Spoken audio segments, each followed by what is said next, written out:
오늘 우리가 합독하신 말씀을 가지고 하나님의 일이라는 주제로 말씀을 나누도록 하겠습니다. 우리 성도들은 궁극적으로는 영생하는 양식을 위해서 일해야 된다는 겁니다. 우리가 일을 하면서 살아가잖아요. 다 직업이 있잖아요. 직업이 무엇인가에 따라서 사람이 많이 달라지고. 그러니까 일이라는 것은 모든 인간들에게 또 필요한 일들입니다.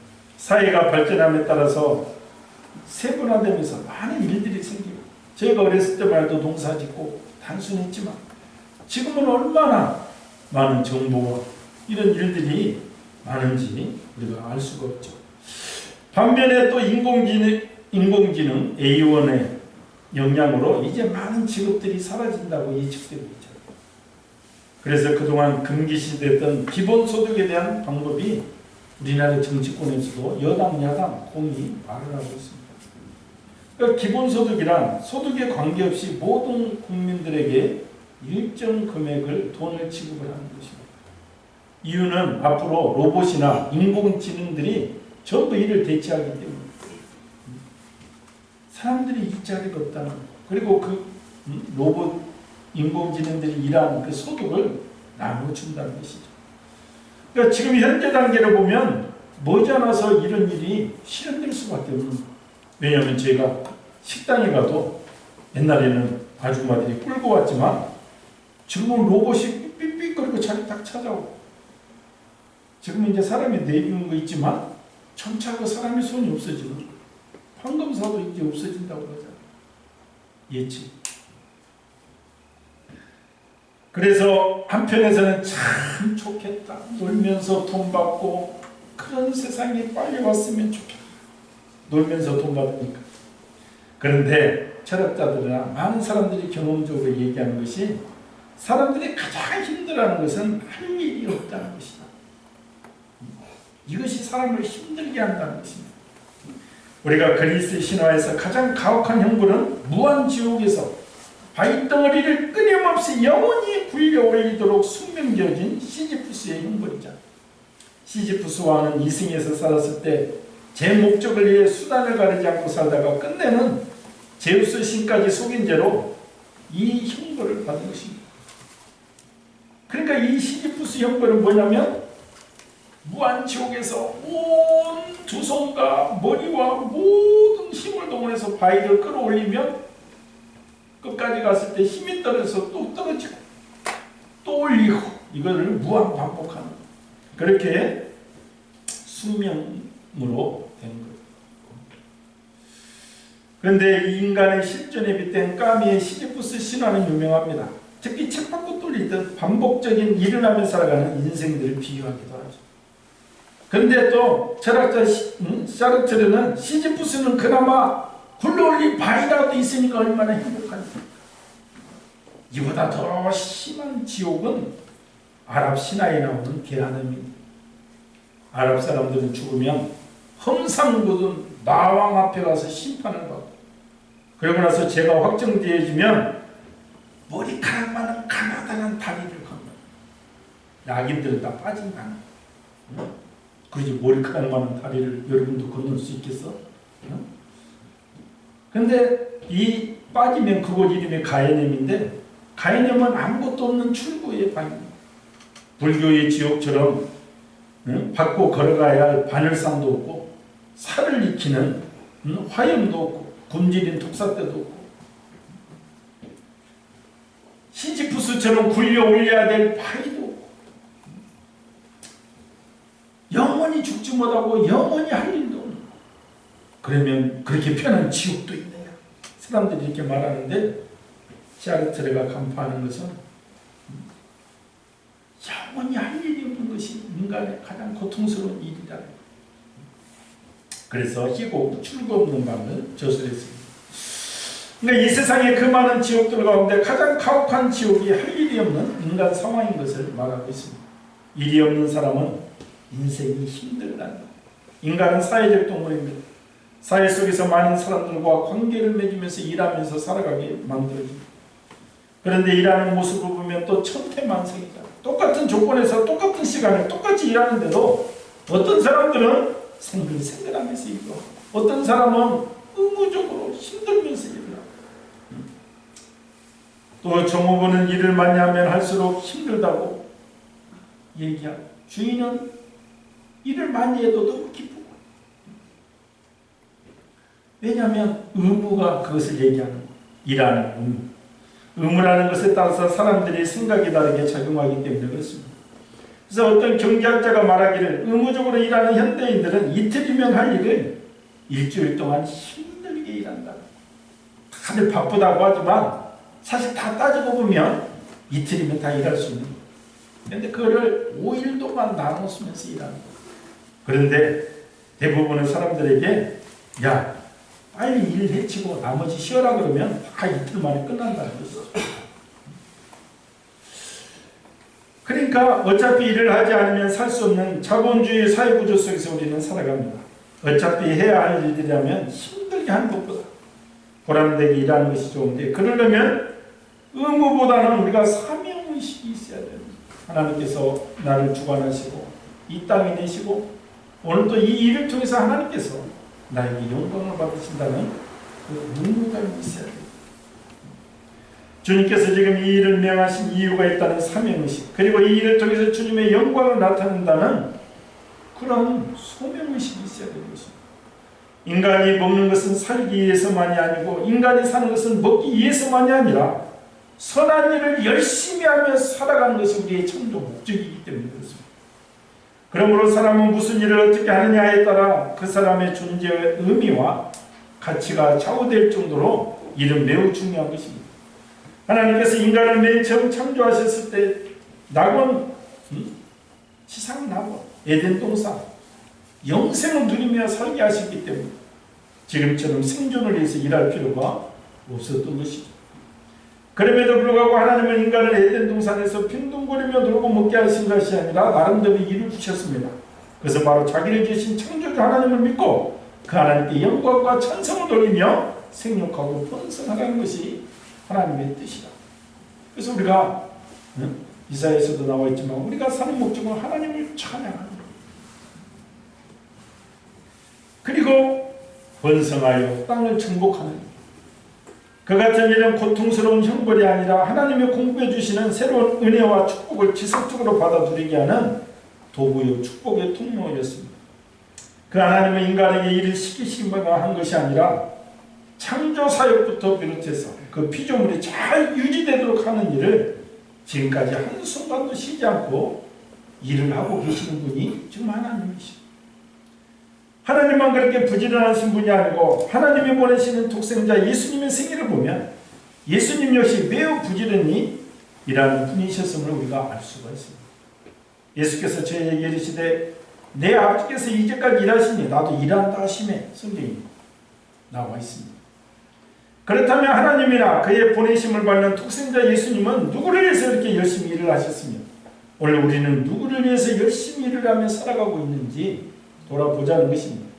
그리고 그 일이 내가 반드시 해야만 되는 일인지 오늘 말씀을 통해서 살펴보는 시간이 되어야 될 줄 믿습니다. 우리가 배부른 표적을 찾는 사람들이 오늘 성경에 나옵니다.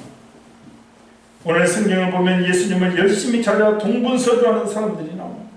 이 사람들은 바로 보리떡 5개와 물고기 2마리로 굶주린 5,000명이 배불리 먹고서도 12광줄이나 남는 오병이어의 기적을 체험하고 예수님을 따르는 자, 그리고 예수님을 임금으로서 왕으로 삼으려고 했던 자들입니다. 그들은 어제 저녁 예수님이 자기들을 피해서 기도하시기에 홀로 산으로 올라가시고 제자들은 서둘러 배를 타고 건너편으로 떠난 사실을 알고 있었습니다. 그래서 요한복음 6장 22절에 보면 나와요. 이튿날 바다 건너편에 서 있는 무리가 배 한 척밖에 다른 배가 거기 없는 것과 또 어제 예수께서 제자들과 함께 그 배에 오르지 아니하시고 제자들만 가는 것을 보았더니 그들 생각에는 아직 예수님은 산에 계실 것이다 생각을 한 것이죠. 그래서 산을 다 뒤졌는데 산에도 예수님이 없으시고 바닷가에도 어제 제자들이 타고 왔던 배 한 척밖에 없고 어디로 간 것입니까? 이유는 밤새 예수님이 걸어서 물길을 걸어서 건너가셨는데 그 사람들은 그것을 알지 못하는 것이죠. 상상할 수도 없는 것이죠. 사람들은 행방불명돼서 예수님의 찾는 일을 그렇다고 포기한 것이 아니라 더욱더 열심히 찾았다고 24절에 나옵니다. 우리가 거기 예수도 없으시고 제자들도 없음을 보고 곧 배들을 타고 예수를 찾으러 가버나움에 가서 많은 사람들이 작은 배들을 동원해서 이 산에 없으니까 거기도 없으니까 어디로 전발된 것인가 배들을 타고 막 온 천지에 찾아다니는 정말 찾는데 열심을 넘어서 특심인 사람. 지금 일반적으로 생각하면 이렇게 열심히 예수님을 찾는 모습을 보면 얼마나 믿음이 좋게 저렇게 예수님을 찾아요. 누구보다 예수님을 사랑하는 사람들처럼 보일 것입니다. 열심이란 대단히 중요한 것입니다. 누구든지 자기 맡은 본분에 열심인 사람들은 보는 사람이 아름답게 느껴지기까지 하는 것이죠. 그러나 열심히 한다는 자체로 우리가 안심할 수는 없는 것입니다. 동기가 즉 선한 목적이 있는 일에 열심히 일해야 되기 때문에 그렇습니다. 오늘 성경에서 열심히 예수님을 찾는 사람들의 열심이 잘못된 동기에서 비롯된 열심이었습니다. 그들은 사흘 동안 예수님 곁을 떠나지 않고 디베랴 들판에서 주님과 함께 하였던 사람들입니다. 예수께서 그들을 돌려보내시며 산으로 떠나셨는데도 그들은 다시 예수님을 찾아보였습니다. 그것만이 아닙니다. 만나지 못하자 포기하지 않고 끝까지 찾아다니는 그 같은 열심은 과연 누구를 위한 것이며 또 무엇을 위한 열심이었을까? 열심이 다 좋은 것만은 아니기 때문에 그러잖아요. 우리가 열심히 일할수록 좋은 것이 있고 선한 목적이 그렇잖아요. 우리가 교회 안에서도 일하는데 예수님의 생각과 반대로 자기 생각으로 열심히 하면 어떻게 되겠어요? 오늘 또 사회에서도 선한 일에 열심히 일하는 사람들이 있는가 반면에 보이스피싱처럼 사기치는 일에 열심을 해서 따라갈 수가 없잖아요. 그것이 끝날 것 같지만 그렇지 않아요. 갈수록 피해액이 많아집니다. 완벽하게 속이는 열심. 오늘 나는 무슨 일을 위해 또는 누구를 위해 열심히 교회에 출석하고 있는 것일까? 과연 나의 열심은 주님이 기뻐하실 만한 열심인지 우리도 오늘 각자 우리 자신을 돌아보자는 것입니다. 그래서 오늘 썩을 양식보다 영생의 양식을 위하여 일하라는 것입니다. 사람들이 예수님을 열심히 찾는 이유는 예수님을 자기들의 임금으로 삼아 정치적으로는 자유와 해방을 누리고 경제적으로는 오병이의 기적과 같은 것을 통해서 경제 문제, 육신적인 문제를 해결하기 위해서 예수님을 찾아 나섭니다. 세상의 눈으로 볼 때 이보다 더 훌륭한 인물은 없습니다. 그동안 예수님을 지켜보았는데 병자들을 고치죠. 귀신을 쫓아내죠. 올바른 말을 하죠. 현실의 배고픔을 해결해 주죠. 그러니까 정신없이 예수님을 찾을 수밖에 없는 거예요. 그리고 그들의 고통스러운 정치 문제도 해결할 수 있는 분입니다. 로마의 압제에서 얼마나 힘들게 식민지 생활하고 있는 사람들이 그 같은 목적으로 예수님을 찾다가 가버나움에서 만나게 되었을 때 사람들은 너무나 기뻐하고 좋아했습니다. 여기 계시는 거예요. 바다 건너편에서 만난 랍비여 어느 때에 여기까지 오셨나이까 하니 그러나 예수님의 반응은 정반대입니다. 예수님은 사람들을 위해 당신을 그렇게 열심히 찾는 것인지 그 본심을 분명하게 지적했습니다. 26절에 보면 예수께서 대답하여 가르치되 내가 진실로 진실로 너에게 이르노니 너희가 나를 찾는 것은 표적을 본 까닭이 아니요 떡을 먹고 배부른 까닭이로다. 예수님의 세상에 오신 목적은 사람들의 육신적인 욕구 충족을 위해서가 아니라 그보다 더 귀한 영혼을 구원하신 메시아로 오신 것입니다. 예수님이 그 일을 위한 메시아이심을 증거하는 표적으로 오병이어 기적을 나타내신 것입니다. 그럼에도 불구하고 사람들은 육신적인 떡 문제만을 해결해 주시는 정치적인 구세주, 경제적인 구세주로만 기대한 것입니다. 물론 인간이 육신을 가지고 있기 때문에 유용한 양식이 필요하며 예수님조차도 유용한 양식이 귀하기 때문에 그것을 매일 구하며 살아가라고 주기도문에 가르쳐 주셨습니다. 그 육신의 양식은 세상이라는 들판에 가야만 얻을 수가 있습니다. 그러나 하나님은 인간에게 죽지 않은 영혼을 주셨습니다. 그 영혼을 위한 양식은 오직 예수님께만 나와야 얻을 수 있다는 것입니다. 그럼에도 불구하고 사람들은 오병이어 기적을 체험한 후에도 여전히 육신의 양식을 위해 예수님을 찾고 있는 것입니다. 그 표적을 보았으면 영혼을 봐야 되는 아직도 현실의 문제에 눈이 갇혀 있는 것이죠. 사람들의 관심은 예수님이 누구신가 보다는 오로지 예수님이 무엇을 주실까 대해서만 관심을 기울이고 있었습니다. 그 같은 사람들을 향해 예수님이 하신 말씀이 무엇입니까? 27절에 썩은 양식을 위하여 일하지 말고 영생하도록 있는 양식을 위하여 하라. 이 양식은 인자가 너희에게 주리니 인자는 아버지 하나님의 인치신 자니. 인간이 아무리 육신적으로 정치적인 자유를 만끽하고 경제적인 풍요를 누린다고 할지라도 언젠가는 죽음이 오게 되는데 그 죽음 앞에서는 그들이 그토록 누리고 가지고 싶었던 것들이 다 허망한 것들입니다. 천하를 제패했던 알렉산더 대왕은 두 손을 내놓고 관에 묻히잖아요. 그동안 기했던 돈 한 푼 가져갈 수 없는. 그러니까 그 죽음 앞에서는 허망한 것들이죠. 그렇지 않습니까? 죽는데 부자가 무슨 소용이 있고, 내가 죽는데 그 많은 돈이 무슨 소용이 있고, 내가 죽는데 권세가 무슨 소용이 있습니까? 내가 누리는 자유가 무슨 소용이 있습니까? 그래서 내 인생에서 가장 중요한 것은 썩은 양식이 아니라 영생하도록 하는 양식을 구하는 일이에요. 예수님은 바로 그 문제를 해결하시기 위해서 세상에 오셨음에도 불구하고 사람들이 예수님을 찾는 궁극적인 이유는 여전히 육신적인 양식이다 이 말이죠. 그렇다면 우리도 지난 6일을 돌아보고 무엇을 추구하며 살았는지, 우리가 추석 때 맛있는 거 많이 먹고 만족도를 많이 하시는지, 그리고 오늘 예배 자리에서 나는 무엇을 주님께로부터 기대하고 있는지 우리의 최대 관심사에 대해서 돌아보자는 것입니다. 지난 6일간 육신의 일을 만족시키기 위해서 힘썼다면 오늘 예배 자리에서는 세상에서 얻을 수 없는 영원히 만족이 되어야 돼요.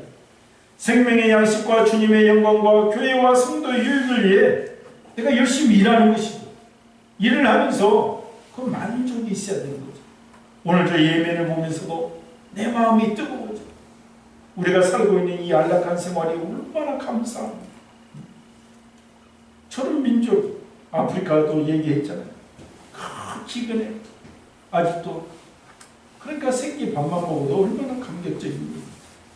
이 세상도 그 정욕도 지나가되 오직 하나님의 뜻을 행하는 이는 영원히 거하는 일.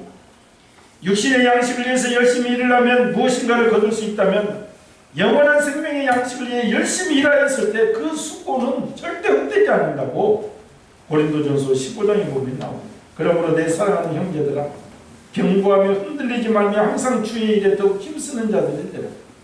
이는 너희 수고가 주 안에서 헛되지 않는 줄 아닙니다.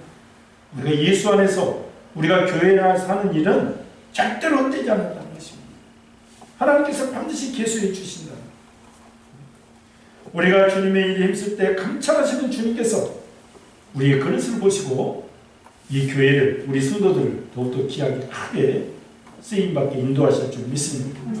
그래서 우리는 예수님을 올바로 믿는 것이 하나님의 이김을 알아야 되는 것입니다. 각 민족의 전통에는 선과 악이라는 전설들이 너무나도 많습니다. 우리도 다 선하고 악하래요. 우리 전설들도 그런 게 많잖아요. 그래서 팥쥐, 콩쥐도 그런 것이고 다 그런 거예요. 그런데 전 세계가 다 그런 전설들이 많아요. 그 중에서 선한 행실을 통해서 복을 받는 것이 보편적인 전설들의 내용입니다. 종교 또한 마찬가지입니다. 세상의 종교들이 인간의 선행과 노력을 강조하기 때문에 구원을 받고 영생을 얻고 행복한 삶을 위해서는 절대적으로서 선행이 필요하다는 적선사상이 우리 신명 속에 많이 지배를 하고 있는 것입니다. 성경에도 그와 같은 말씀들이 있습니다. 성경 모세오경을 추려보면 율법이 613가지다. 그 중에 무엇을 하지 말라가 365가지고 하라가 248가지입니다. 그리고 말씀과 더불어 순종을 강조하며 그에 상응하는 상벌을 약속하고 있는 것도 사실입니다. 신명기 10장 13절에 내가 오늘날 내 행복을 위하여 내게 배우는 여호와의 명령과 규례를 지킬 것이 아니냐. 28장에도 내가 내 하나님 여호와의 말씀을 순종하면 이 모든 복이 내게 임하며 내게 미치리니 그러나 알고 보면 과연 누가 순종하여 그와 같은 복을 받을 수 있는 사람이 누가 있냐. 눈을 씻고 찾아봐도 세상에 무음한 사람은 단 한 사람도 없어요. 율법의 완성이신 예수님은 613거리보다 더 강조해서 생각으로 마음으로 짓는 것까지 죄라고 있는 정죄를 미워하는 자, 순간적으로 북한 우리가 다 어떻게 지키겠냐. 연약하고 부족하잖아요. 만일 그것이 가능하다면 하나님께서 그때의 독생자를 세상에 보내셔서 십자가에 못 박을 일은 전혀 없는 것이죠. 인간이 선하게 살아야 한다는 것을 잘 알면서도 행치 못하고 죄를 범하여 결국 죽게 되기 때문에 인간에게는 인간의 죄를 대신하여 죽어야 할 대속자가 반드시 필요했던 것입니다. 예수님과 바로 그 일을 위해 세상에 오신 것입니다. 그러므로 인간이 영원히 살 수 있고 구원받을 수 있고 행복해질 수 있는 길은 무슨 선행이 아니라 자신의 죄를 고백하고 예수님을 믿는 것 외에는 다른 길이 전혀 없다는 것을 우리가 확실히 알아야 되는 것입니다. 그래서 예수님을 복이라 하고 예수님의 말씀을 복음이라 하고 예수님을 믿는 것이 최대의 축복입니다. 우리가 오늘 이 자리에 있는 것이 인생 최대의 축복이다 이 말입니다. 네. 다 지나가는 거예요. 벌써 우리 인생이 이렇게 화살처럼 빨리 지나가는 거예요. 내가 움켜쥐었다는 거, 내가 누리려고 했던 거 다 소용없어요. 두 팔을 벌리고 우리는 가는 거예요. 그런데 이름에도 불구하고 사람들은 여전히 자신이 무슨 선을 행하여 구원을 얻을 수 있다는 적선사상을 뿌리치지 못한 상태로 예수님께 나옵니다. 오늘 성경 말씀에서 예수님을 찾는 무리들이 바로 그러한 사람들이었던 것이죠.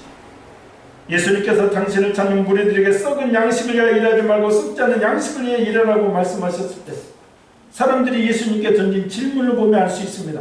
28절에 보니까 저희가 묻되 우리가 어떻게 하여 하나님의 일을 하고 있습니까? 사람들은 영원한 생명의 양식을 위해서 자기들이 무엇을 해야만 얻을 수 있는가 하는 적선사상을 가지고 예수님께 질문을 한 것입니다. 우리가 어떻게 해야 하나님의 일을 할 수 있는가 질문하였을 때 예수님이 하신 말씀은 하나님이 인간의 구원을 위해 세상에 보내신 예수님을 믿는 것이 하나님의 일이다 이렇게 말씀하고 있는 것입니다. 그래서 29절에 예수께서 대답하여 가라사대 하나님의 보내신 자를 믿는 것이 하나님의 일이니라 하십니다.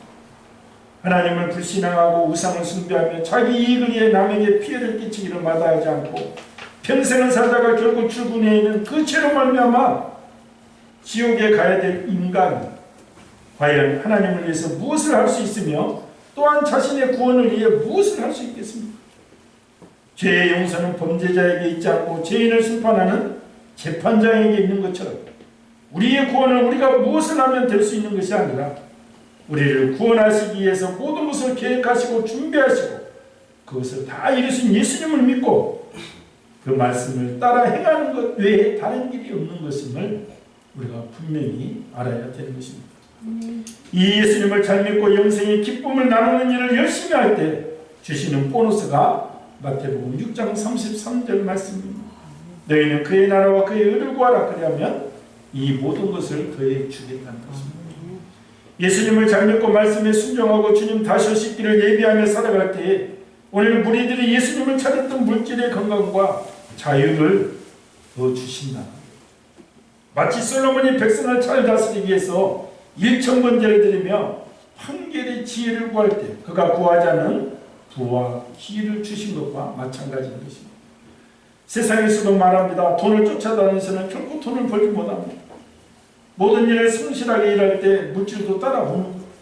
특별히 하나님의 일을 하는 열심에는 말할 것도 없는 많은 성도들의 관심이 물질에 가 있습니다. 주님의 일, 예수님을 더욱 잘 믿고 영혼의 양식을 전하는 일에 힘을 쏟을 때 주님께서 우리 성도들의 형편을 살피시고 은혜로 채워주신다는 것. 그것이 하나님의 계획이고 하나님의 뜻이다 이 말이에요. 예수님의 마음이다 이 말이에요. 우리가 주님의 마음을 가득 안고 나갈 때 주님께서 역사해 주실 줄 믿습니다. 오늘 우리는 하나님을 믿는 궁극적인 목적이 어디에 있는지 돌아보시기 바랍니다. 오늘 많은 무리들이 예수님을 끝까지 찾아다니던 목적, 좀 더 잘 먹고 좀 더 잘 살고 좀 더 건강하게 오래 사는 데 있지 않은지 돌아보자는 것이죠. 이런 것이 신앙의 목적이 되면 반드시 실망할 날이 오게 됩니다. 이유는 사람은 누구나 죽기 때문에 그렇습니다. 누구나 연약해지기 때문에. 장관을 해도 80이 되면 힘 떨어지면 아무 소용 없는 거예요.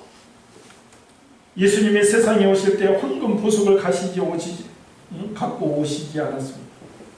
한평생 세상 권력을 탐하지 않으시고 오로지 천국 복음만을 가르치시고 나중에는 십자가에 못 박혀 죽으시고 죽은 자 가운데서 다시 살아나신 이유는 그것만이 인간이 구원받을 수 있는 최선의 길이고 최상의 길이며 유일한 길이기 때문에 그렇습니다. 예수께서 가라사대 내가 곧 길이요 진리요 생명이니 나로 말미암지 않고는 아버지께로 올 자가 없습니다. 우리에게 마지막 소망은 오직 예수 그리스도를 믿음으로 육신은 예수님처럼 다시 사는 부활의 축복을 영원한 하나님에 계신 하늘나라로 가는 것 외에 더 좋은 소망과 더 큰 축복은 없다는 거예요. 요즘 세상 사람들도 금이잖아. 금. 우리가 막 돌잔치 할 때 옛날에는 68,000원, 65,000원, 45,000원 할 때부터 금을 한 돈씩 사줬는데 지금은 막 20만 원이 넘어가서 어지간한 사람은 돌잔치 갈 때 금반지 못 사가고 돈 10만 원 가지고 가는 거잖아. 그런데 천국에 가면 그보다 더 좋은 정금이 길바닥에 쫙 깔려있다니까. 길바닥. 그래서 주님께서 예표로 이 땅에 오셔서 십자가에 몸 짓고 피 흘리시고 그 길을 얘기하시고 처소를 얘기하시고 그 길을 위해서 살아라는 거예요. 세상을 위해서 살면 너희들은 실망하고 인생이 나중에 후회밖에 없다. 실제로 훌륭하게 살았던 분들도 다 만나보면 한 가지 후회는 훌륭한 교수님, 훌륭한 이 세상에서 성공했던 분, 주님의 일을 열심히 하지 못했던 게 그렇게 후회가 돼요. 근데 늙어서 누가 껴주지도 않고 할 일도 없는 다 때가 있는 것이죠. 주님께서 우리에게 요구하시는 것은 우리가 하나님을 위해서 무엇인가 하는 것을 원하지 않습니다. 주님의 은혜로 영생을 얻기 위해서 하나님 앞에서 할 수 있는 최선의 일은 하나님의 구세주로 보내신 예수 그리스도를 잘 믿는 것 외에는 아무것도 하나님을 위한 일이 될 수 없다는 거예요. 이러한 주님을 잘 믿고 모두 영생의 축복을 누려야 되고 이러한 기쁨을 이웃에게 열방에게 증거하는 복된 성도. 오늘 예멘에 저 열방이 아프리카, 동남아시아에 주님의 복음, 정말 영생의 양식을 전해주는 그러한 교회로, 그러한 성도로 쓰임받기를 주님의 이름으로 축원드립니다. 오늘 말씀을 생각하면서 주여 삼창하면서 주님, 정말 주님을 위해서 영원한 생명을 위해서 일단 내가 되게 하여 주시옵소서. 주의 삼창을 기도합니다. 주여 주여 주여 만물의 여호와